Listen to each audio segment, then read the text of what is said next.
My name is Ulrich Wiesner, and I accidentally ran into a topic I want to talk about today, and that is voting machines that have been recently used in the Bundestag elections here in Germany. And I want to report on some issues that are related to that machines. The machines are from a Dutch vendor called NEDAP, and I'm going to talk a bit about how these machines work from a functional point of view. I will say some brief things about technology used. I will also report on the history of voting machines in Germany. I'm going to talk about the prerequisites for democratic elections and how they are implemented here in Germany. The machines used here in Germany, we know very little about from German sources, but they've also been purchased by the Irish government, and there's a very detailed report by an Irish government organization on technical details and how these machines work. And that gives us a much better picture on the issues we face with the machines used here in Germany. To say something on terminology, this talk is on e-voting. So that is when you cast your vote on a local machine in a public election office and the machine is not connected to internet or anything. You only use public equipment. And in contrast, you have i-voting, where you vote over the internet and where you vote probably from a public place, but also perhaps from a private place, and you use public or private equipment. And i-voting is not topic of this talk. I only speak about e-voting as conducted here in Germany. The NEDAP voting computers that are used here in Germany, they unfold, they're highly portable, they come in a suitcase and they unfold to a polling booth like this.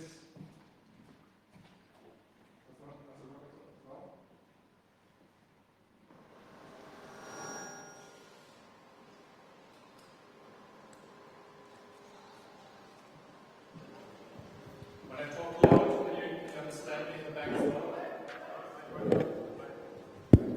Okay.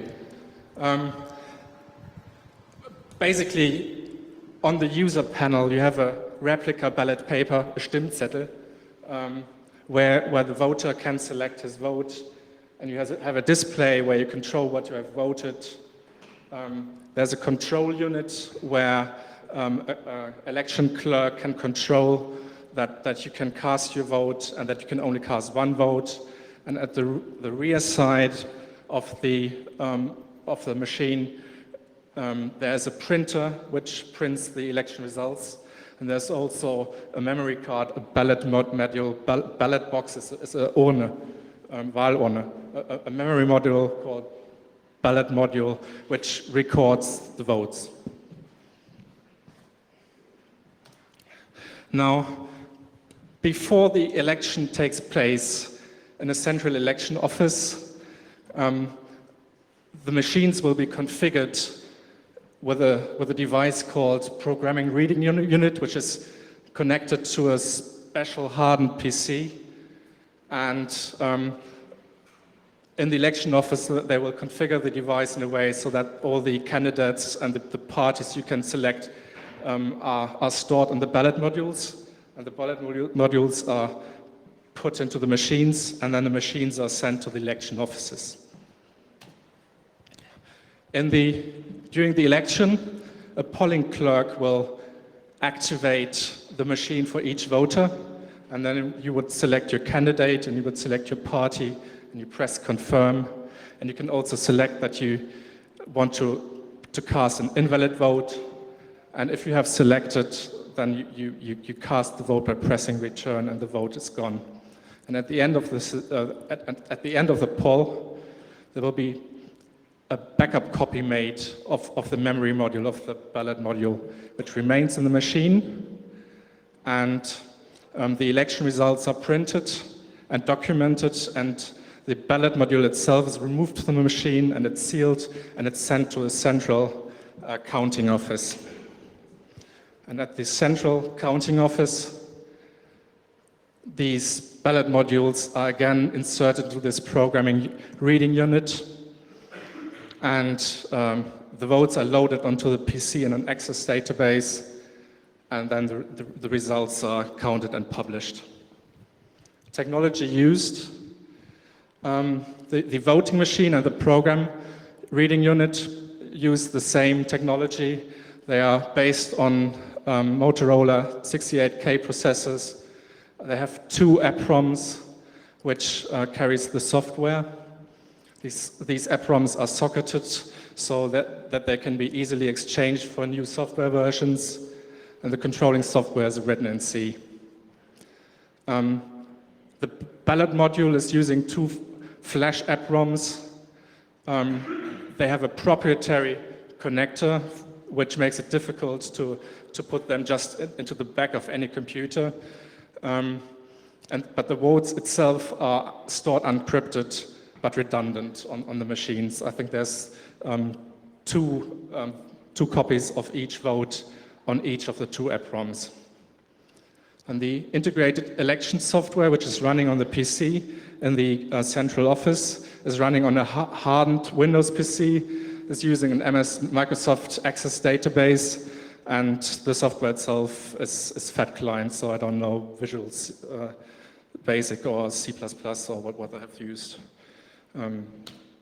Now, the history of voting machines in Germany is very thin. Until the last couple of years, basically there have been few mechanical devices being used in some areas. There are regulations about voting machines since the 60s. In 1975, a law called Bundeswahlgeräteverordnung was released, and from then they were talking from voting machines, not counting machines, and the Physikalisch-Technische Bundesanstalt is responsible for the testing and certification. Since 1999, they are explicitly talking about microprocessor controlled devices, and that was basically related to NEDAP getting into the German market. The first city using NEDAP voting machines in Germany was the city of Cologne in the European elections in 1999. Since then, the NEDAP has been quite successful in selling these machines. In the 2002 Bundestag elections, there were already 1+ million voters using these machines, and in 2005, 2 million voters had to use these machines, but there are no very specific numbers, so it could be 2.5 million or 1.8 million. What is the certification and procurement process, and why are the machines only used in a few cities? It's basically the vendor applying for a certification of the machines, and on their cost, the machines are checked by the Physikalisch-Technische Bundesanstalt. And I think that's the history of the process, coming from counting machines and being more focused on electrical or mechanical devices than on software. So you would probably think that the Bundesamt for Software Security would be the appropriate agency to do these tests, but they are not involved at all. After the test, the Minister of Interior approves the certification, and then the per se decision is with the municipalities. So if a city decides to use these machines or not, it's really up to them. And that's also the reason why there's no good statistics about how many voters have been using these machines in the recent elections, because it's not reported upwards where they have been used. When a device is certified, then again, before each election, the Minister of Interior approves the usage in this specific election. However, the machines, in the certification process, there's only one specimen tested by the PTB, and all other machines, the ones you're actually using in the election office, there's just the vendor guaranteeing that the machine is similar to the one that has been tested. Why are the machines used at all? The typical reasons is that the municipalities find it harder and harder to find volunteers as collection clerks. The vendors promise significant cost benefits, and they also say that the machines are highly reliable and the user acceptance is as well. And actually, if you read the reports from the cities are excited. The result is there at 6 o'clock, and yeah, they have happy customers. The drivers to use the machine is more local elections than the federal elections, because the local voting systems are much more complex. You have vote splitting, you have vote accumulation, and the counting effort is significantly higher than in the Bundestag elections. Why is that an issue? You use cash machines every day, and why should there be an issue with the easy-to-use voting machine? Well, when you use a cash machine, you can count the money you receive immediately, and you also get a statement afterwards where you can check that the money you received is the amount that that was debited to your account. In a voting machine, you can, in this voting machine, you can neither check that your vote is actually recorded, nor after the vote you have an audit trail where you can see, like an account statement, that your vote is there.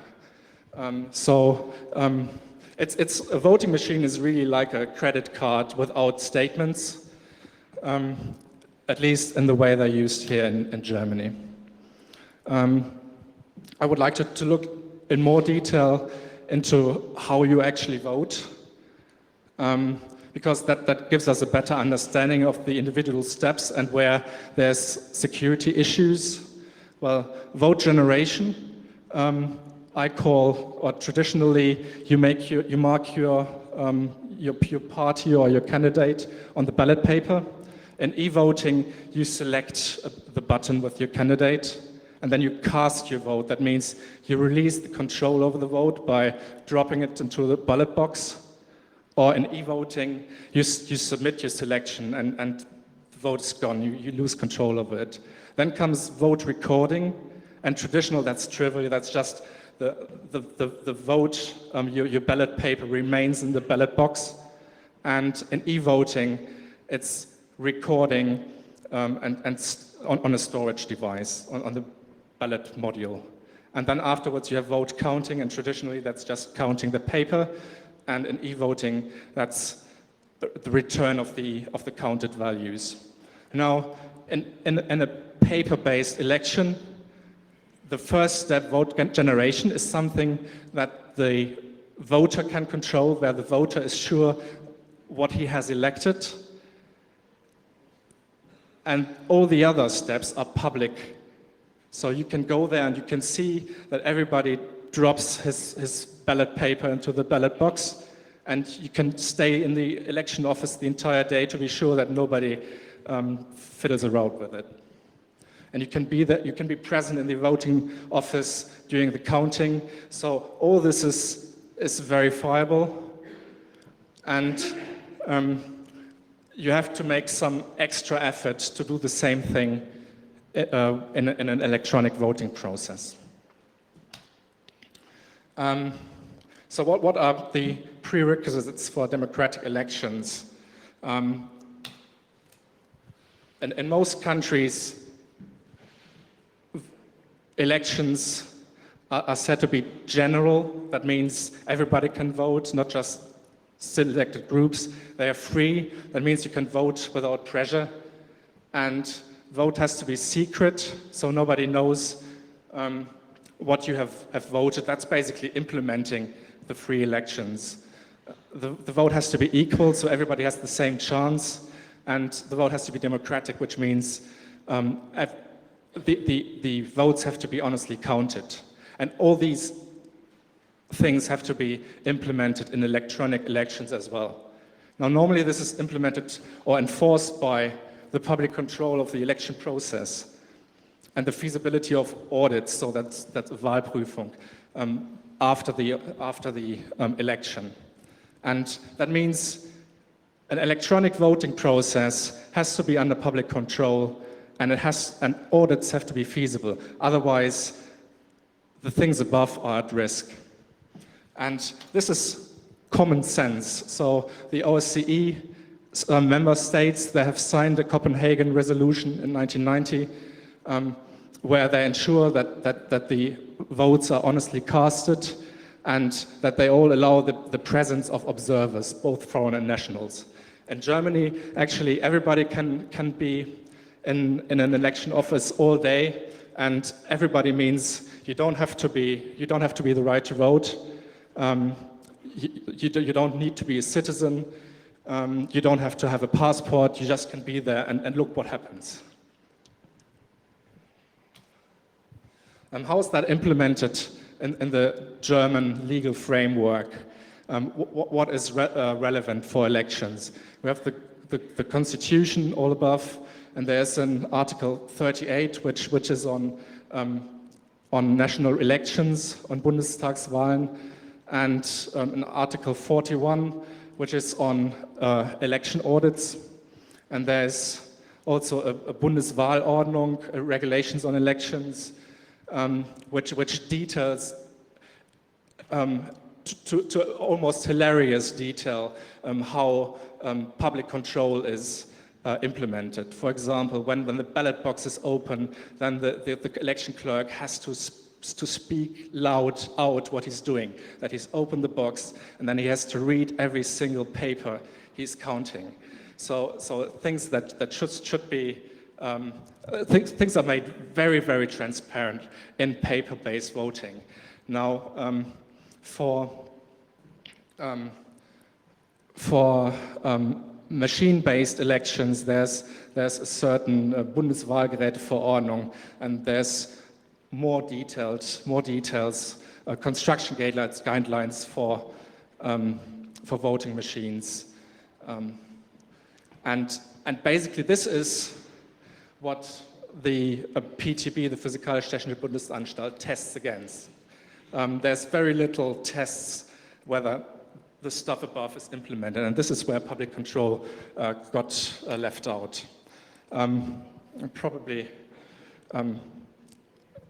keep this very brief. In the electoral law and the Bundeswahlgesetz of Germany, there's several paragraphs which implement public control. There's paragraph 10, which says that all the election committee's work is public, that you can be present in any committee meeting. 31 says that the entire voting process from the opening of the office at 8 o'clock and including the vote counting is public.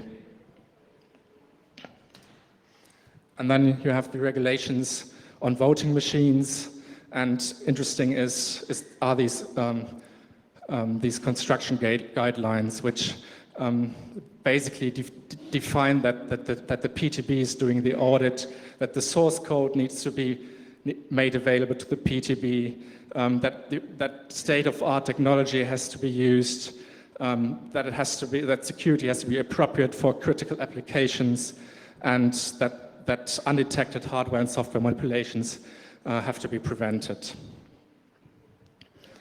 And well, there's quite some stuff about physical and technical stability of the machines, and this seems to be where PTB's core competency is. And I would be quite confident that all these requirements here are met, but the public control gets lost somewhere.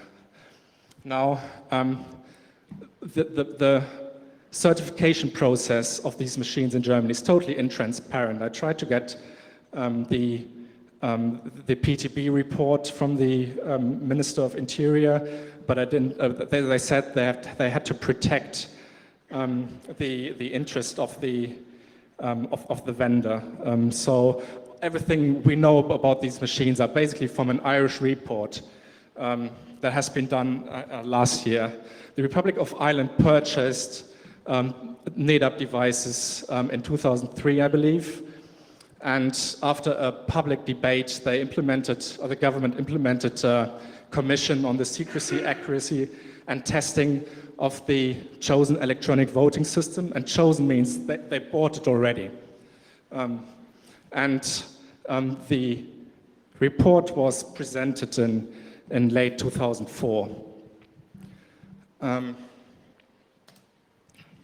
the Commission's conclusion is that they are not in a position to recommend with the required degree of confidence the use of the chosen system, and that this is not based on the findings that the system will not work, but that they are not confident that it will work. And I'm just going to some statements that this commission has been made, because I don't have access to the machines, but they had, and these findings of the commission are quite interesting. Regarding the feasibility of an audit, basically a Wahlprüfung, they say the NADAP system does not provide a full audit trail. There's no post facto method of validating that the votes stored in the data cartridge are the same as those entered in the keyboard by the voters, and we all know that. The software does what it wants, so just displaying the voter what he has voted doesn't mean that this is what you store on the memory card. In general, there have been concepts presented that audit trails are feasible with voting machines, and several concepts have been suggested. One is a paper trail, where just behind a glass window,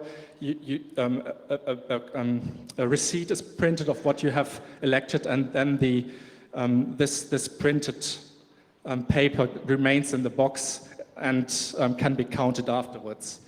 Then there have been printer scanner concepts, where basically the vote casting and the vote counting happens in two separate machines.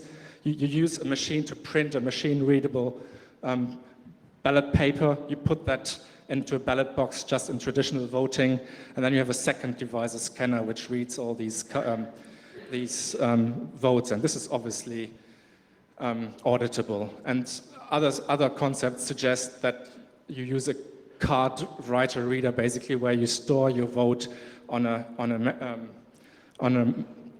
chip card, and then you take that card to a second machine, which confirms what you have selected, and then the card remains in the box, and is a receipt providing physical evidence of what has been voted. Now, how do we know which software is installed in the machine? At startup, the NADAP device displays or prints a software version and a checksum for both the EPROMs, and that obviously does not provide or ensure the integrity of the installed software, because the software or a manipulated software could print anything the programmer wants. That I don't know. It doesn't matter. So if you use MD5 or whatever method, the MD5 algorithm can't be part of the software. It needs to be independent. So the statement of the Irish report is that someone with access to NADAP source code could alter the program while also assuring that returned expected checksums are displayed correctly. And an exchange of the ROM chips, including fraudulent presentation of the checksums, cannot be avoided by software and by means of sealing only. Now, they go into more detail regarding the security provided by the sealing. In practice, it took a technician about 40 seconds to open the machine from the back. We observed that the controlling program chips are actually socketed for ease of access. Therefore, there's little to prevent removal and substitution of the program. We estimate that 2 minutes of unauthorized access would be sufficient to switch programs. And further, the seals on the voting machine peel back equally easily. 4 Phillips screws had to be removed. And the seals are actually, even in Germany, they are vendor seals, so they're not official seals by the government.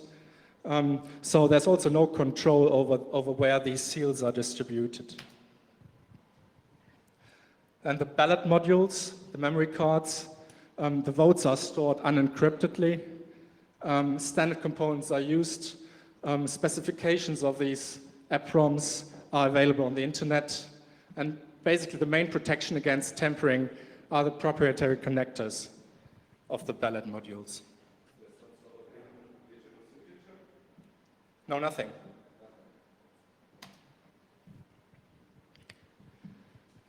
The integrated election system, that's the software running on that PC, which is used for configuration and the post-voting counting.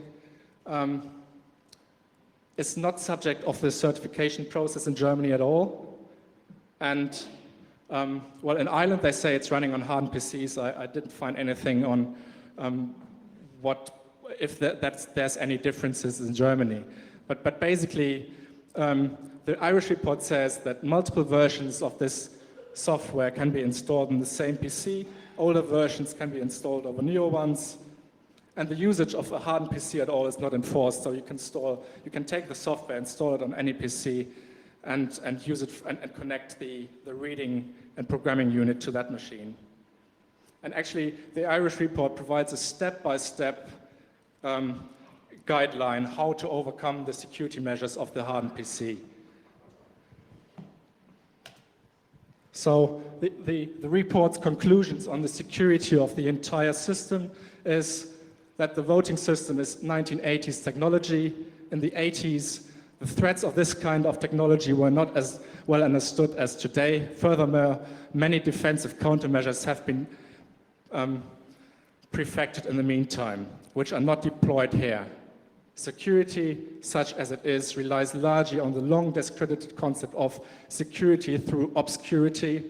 It is a well-established principle of the world of electronic and computer security that this is inadequate.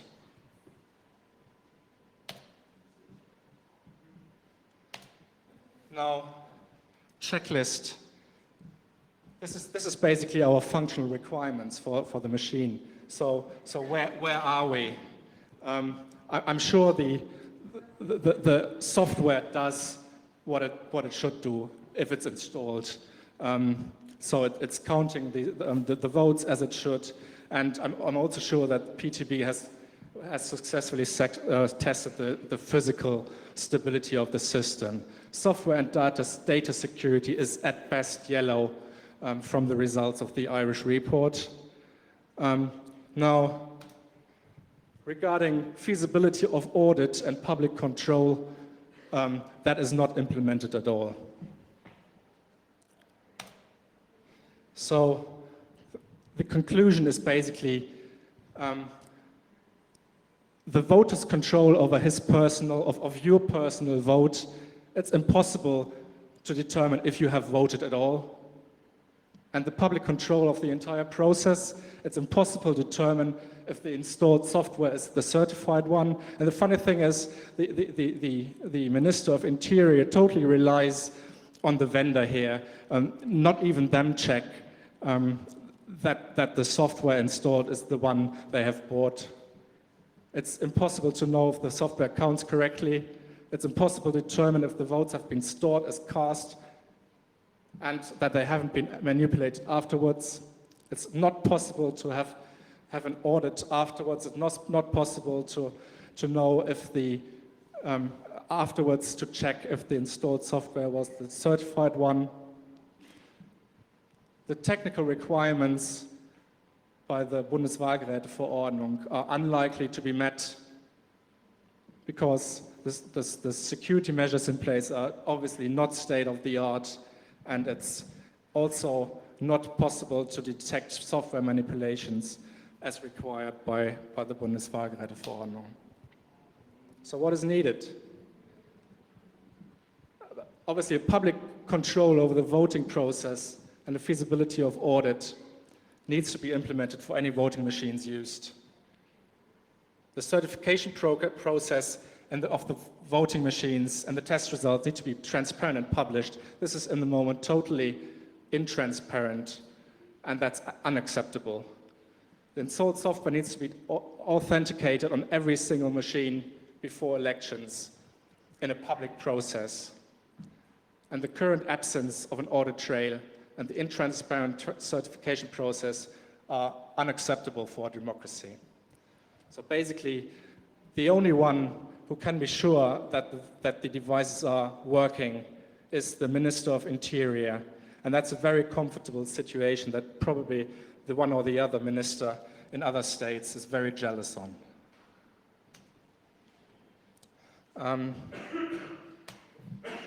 I need your support. I filed a complaint to the Bundestag, Wahlbeschwerde, challenging the results of the elections where these computers have been used. And if the parliament rejects the complaint, the next step would be to go to the Constitutional Court. And I need 100 supporting signatures in case of rejection by Bundestag. So if you are a voter in Germany and you consider to support me, please write me an email and I will contact you when I need your help. Thank you.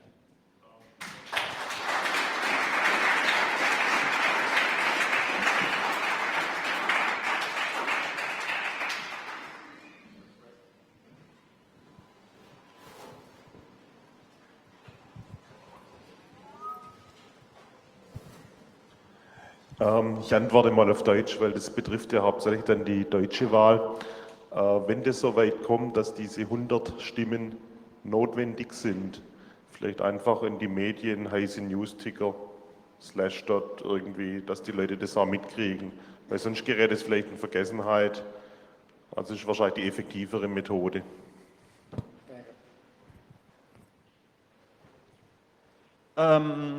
The situation in the Netherlands should be quite similar, but there would probably be a lot more voting machines from NADAP installed.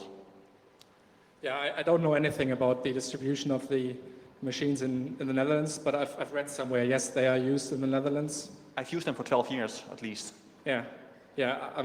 As I understand, there's certain flavors of the installed software for certain countries, but the hardware architecture and the security concepts in place are certainly the same in Ireland and in Germany and in the Netherlands, yes. That means that it would be useful to have the same action also in other countries where they have the machines. Of course, yeah.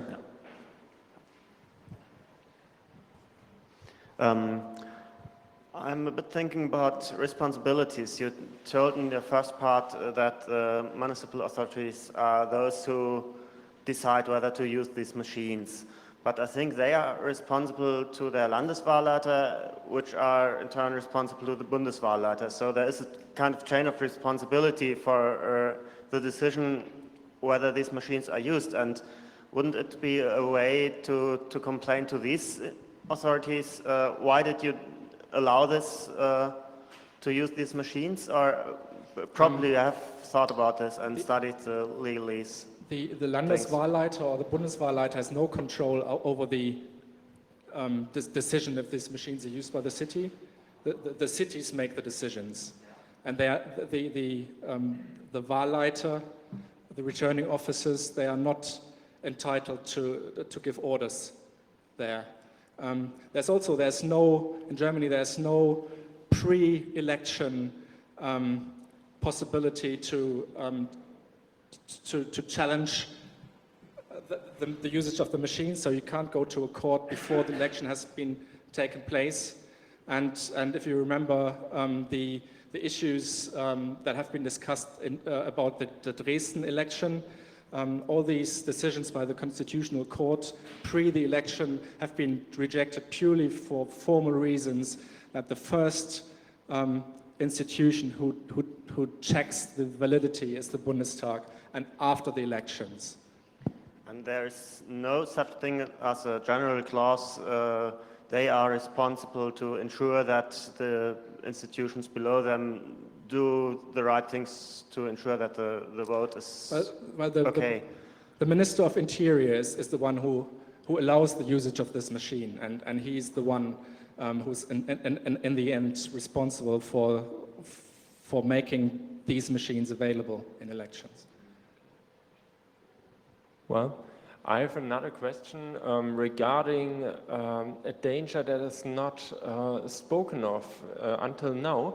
In Germany, it's common that elections take place in public buildings, for example, in schools. That is in my area. I live in Hamburg, and there I have to elect in a school, in a normal school of middle school, 7th, 8th class, and so on. And it's now another way of camera surveillance installed in schools. This is rising, we see on the Congress. So on the election, they have their own surveillance infrastructure built in. And now I have another question to the database. Is there anywhere a way to review the test of the PDB to see what the database is? Because I see another vector of attack. If somebody gets in access to the content of the database and in the same moment to the access of the content of the surveillance databases anywhere in the buildings, he could see a time, the time managing. Somebody leaves the building, somebody enters the building, and in this time the vote takes place. So maybe a person binding can take place. Well, I don't know. It's common in databases to use timestamps. Is it done here? And how is this danger? At the NEDAP devices, there's no timestamp at the vote, and the vote is stored at a random position on the ballot module. I would not be too concerned about the confidentiality of the election, because if you tamper with the software, you try to change the results, and if you control the result, you don't care what people try to vote. And if you have control over the result of the election, you don't need you don't care about which button is pressed. Thank you. I understand from your talk that the Irish report recommends against the use of the machines.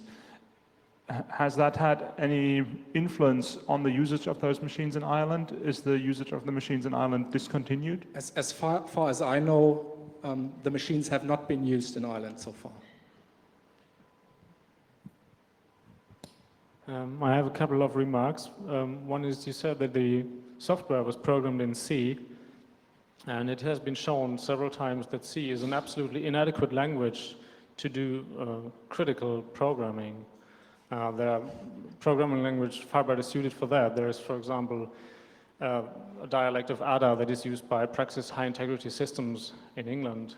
That is a dialect of the ADA language, which can, by complete formal methods, completely eliminate runtime errors like division by zero and some things like that, and would probably be a more adequate choice in this case.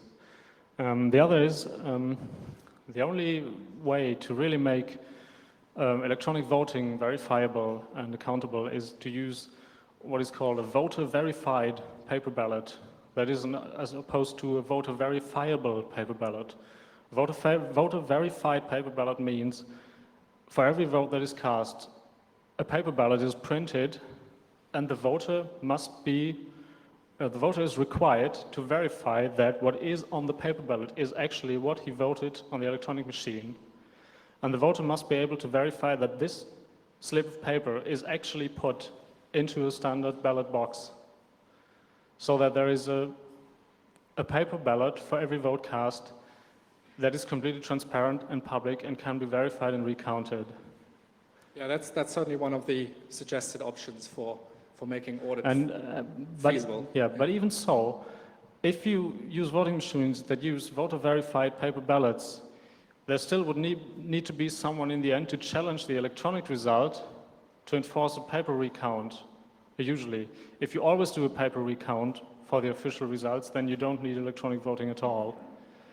Yeah, but and that's, so if that's not our problem as a voter. Yes. That is the point, yes.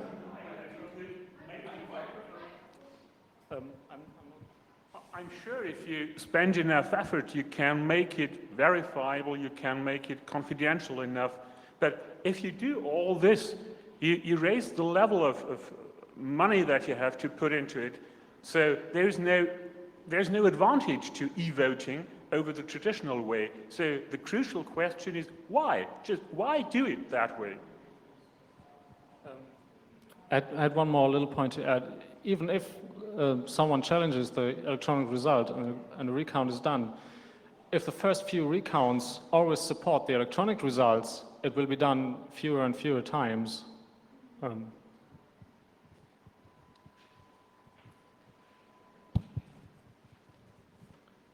I'd like to respond to the remark concerning the language C chosen to do the programming. I think the requirements and the complexity of the problem that is implemented here is definitely low enough to do it in any higher language you choose, even C. I don't see really a problem here by choosing this language. I don't think so.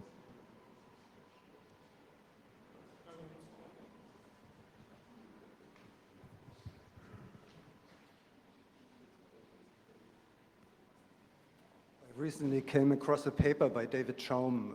I don't think it's necessary to explain here who David Schaum is, but he worked not only on electronic cash, but on e-voting systems as well. And in his paper, I think it appeared last year, he worked on well, an electronic way of verified audit trail on e-voting. And in this paper, there is an interesting statement by him. He refers in it to the traditional paper ballot as the gold standard of voting systems. So my question essentially is, if we have already a gold standard for voting systems, why would one ever think about replacing it? Do you have any idea? Well, the drivers... You may be the wrong person to ask, but I think that's the... one has to talk about motivations here. I mean, so yeah, I believe that the drivers are obviously the costs. I'm not pleading for voting systems here. I'm pleading against the issues which are currently on the plate here in Germany.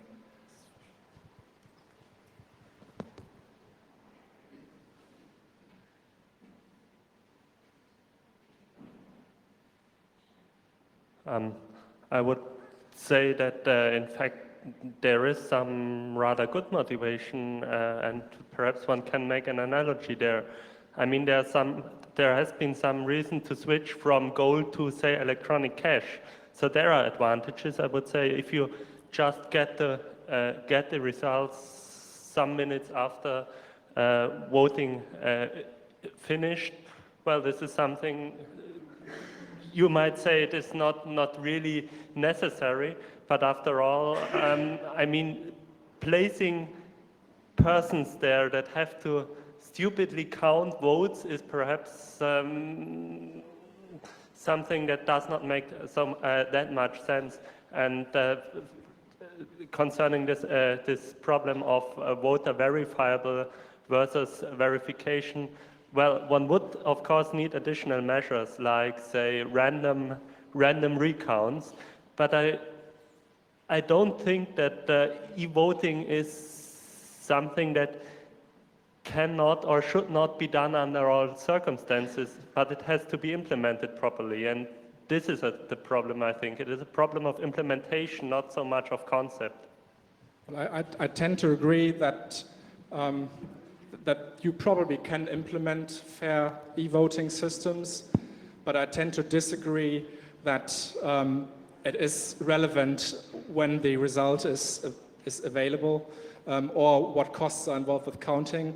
The things that have to be implemented by election, whether you do it in a paper-based way or whether you choose e-voting, is that the elections are fair and that the elections are free and that the results are accurate.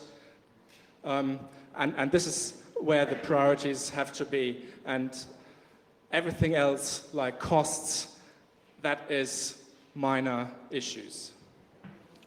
Hi, I come from Vienna and I'm a member there in a voting commission since years, and we had the last vote 3 months ago.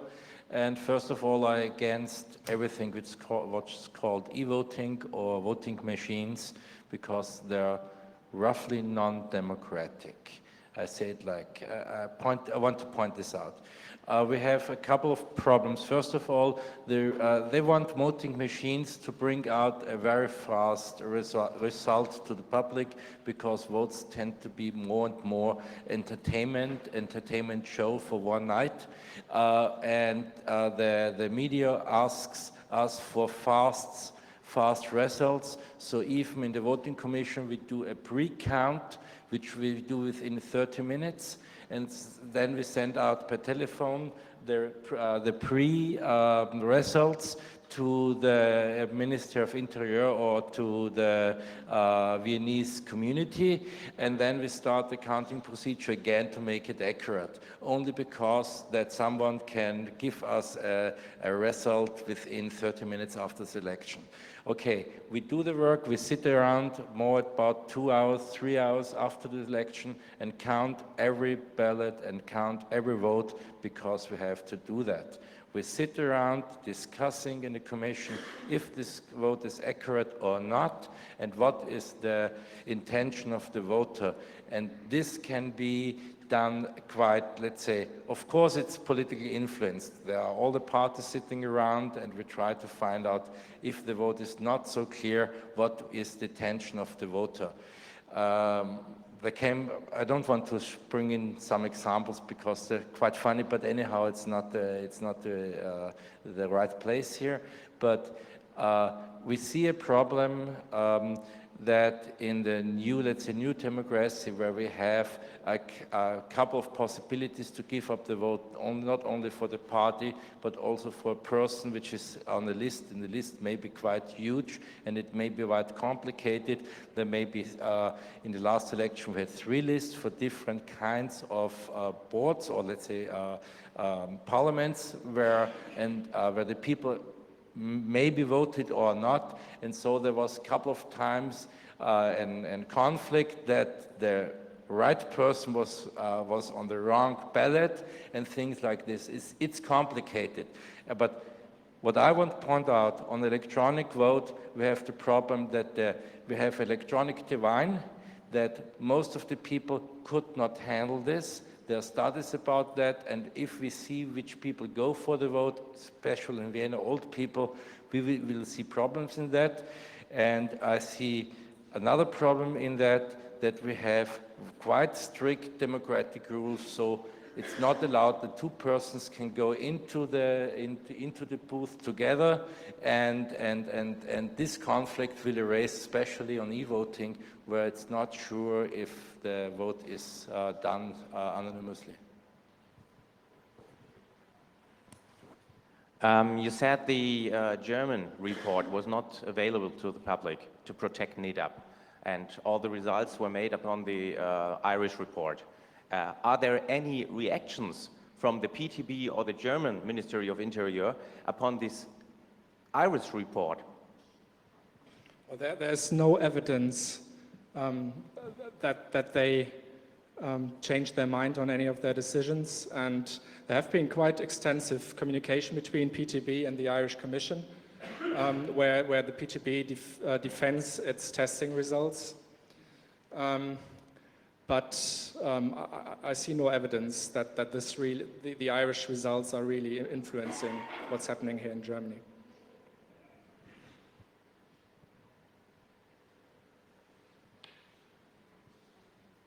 Simple question: are there any other allowed machines in Germany other than a NADAP? This is the only microprocessor controlled device which is allowed. There's 2 other machines which are allowed, but they are, I believe, mechanical or electromechanical devices, like slot machines. And yeah. So basically, the exponential growth of the distribution of NEDAP here in Germany, that implies that probably with the next election we might have 4 million of voters using NEDAP or more. So it's not far in the future that by manipulating the NEDAP software you can control the result of the Bundestag elections. Yeah. I'd like to respond to your claims. I think that electronic voting machines can very well be democratic machines, because what is counting of votes? Counting of votes is a stupid task. It's a very stupid task. Why do you think so? It's just counting.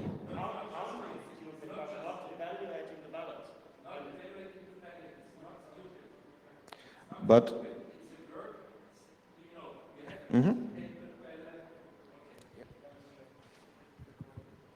You have a piece of paper as we had in the last vote, and it's messed up with shit.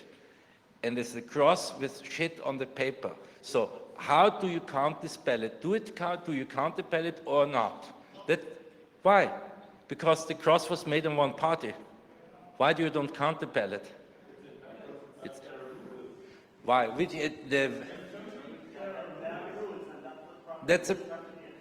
And the rules in Austria, this was a valid ballot. It was a valid ballot. Really?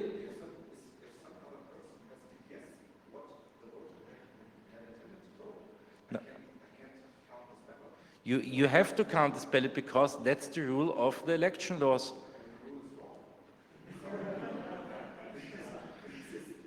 No, that's not definitely stupid. It's also, let's say, someone is striking out all parties and leaves one party left. This is in the law. It's written. There's an example in the law. Then this vote counts for the party which is not striked out. That's clear. And another one is if you cross the complete ballot, and in the middle part, we have 7 parties, in the middle party is the cross comes in the middle. It's depending how the cross is made. So this is one thing. But another thing is on written, we have to in Austria we have to write in the name of your favorite candidate. You can write it in. So what is messed up if we have 3 candidates in one district, father, son, and daughter, and we only have the surname? How do you count that? Yes, but maybe it could solve that special problem. That's actually one of the benefits that NEDAP claims, is that the number of invalid votes goes down from about 2% to almost 0. And you have a button to cast an invalid vote there, so you don't have to cast a valid vote. And I tend to agree that a defined user interface helps there, but I doubt it's really compensating the disadvantages. As far as I understood the NEDAP function principle, the vote has to be armed, made ready from the booth via this remote control unit. So that's basically one point which would cause false votes if somebody gets distracted because of missing user interface design that says this vote won't be counted in big red flashing letters the size of an A4 paper or something.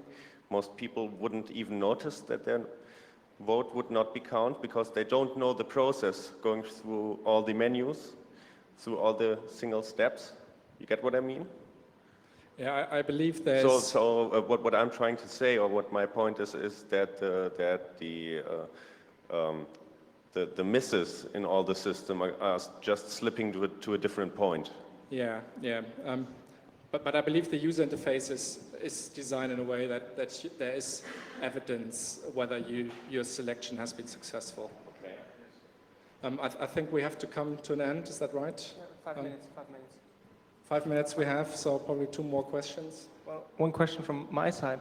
What about interface design? Like, I know a lady, for example, she's 70 years old. She doesn't even use her microwave oven because it has too many buttons, too many dials, too many letters there. So how do you get a person like that to e-vote?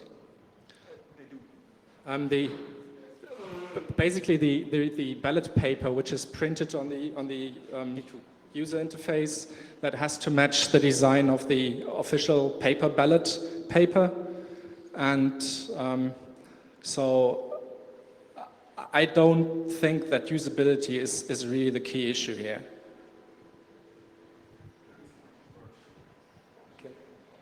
Well, I want to state another opinion from my experience as a programmer. It's just impossible to program away the stupidity of some users. And even with a clear voting interface, it's possible to make stupid things. In my opinion, a sheet of paper where are several circles to cross one is a very clear interface. It's so clear, there's no way to make it much more clearer, even on a monitor. And what happens, an example, if the user presses in a voting machine, it takes the whole hand and presses 3 buttons at once. The voting machine has to state, this is an invalid vote, and has to ask, what do you want? The voting machine cannot interpret the vote as, we used the one, this is a microsecond earlier pressed before the other one. There has to be some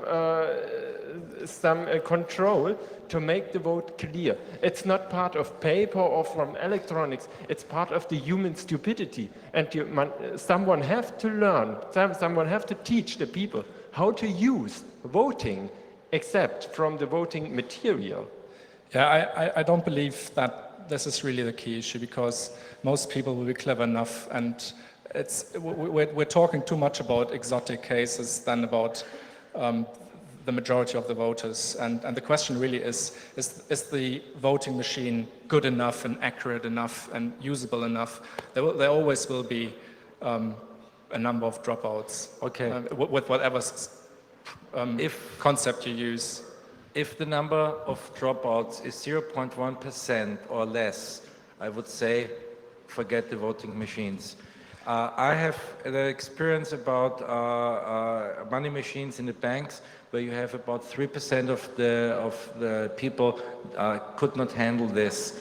And it's fairly not democratic if you have a voting machine which exclude even only 0.5% of the people not handling this. This is not democratic. If you want to have a democracy, you have to take care that everyone is able to give his vote. And it don't care that the majority or only some persons, I would say even if there's one person who, we take much money and much care to bring in handicapped people to the votes, to bring in blind people to the votes, and only for the money's sake we give this up? Well, I think we have to stop here. Time is over. So thanks for attending this talk, and goodbye.